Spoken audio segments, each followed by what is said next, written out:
Class 10 স্কুলের সবচেয়ে বেয়াদব ক্লাস। ম্যাম এগুলো অনেক বেয়াদব স্টুডেন্ট, আমার মনে হয় না আপনি এদের পড়াতে পারবেন। এই বাচ্চাদের সব বাচ্চাদের মতো না, একটু আলাদাভাবে পড়াতে হবে।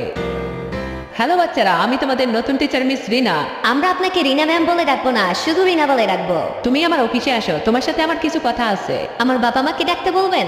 তোমার রেজাল্ট তো অনেক ভালো, বিশেষ করে গণিত। আমার পরীক্ষার রেজাল্ট কেমন হয় হোক, তাতে কিছু যায় আসে না। কিন্তু আমার যায় আসে। আপনি আপনার মিথ্যে ভালোবাসা দেখা বন্ধ করে দেন, আর প্লিজ আমার পিছু ছাড়েন। যখন থেকে ওই রিনা ভিডিওর বাকি অংশটুকু দেখার আগে আমাদের চ্যানেলটি সবাই সাবস্ক্রাইব করুন। ও আমাকে বিরক্ত করা শুরু করেছে। এই নাও তোমার ব্যাগ। থ্যাংক ইউ রিনা, তুমি আবারও আমার পিছে আসছো। তুমি আমাকে পিছু নিতে মানা পারো না। তুমি যদি ক্লাসের মধ্যে টপ করো তাহলে আমি নিজেই স্কুল ছেড়ে চলে যাব।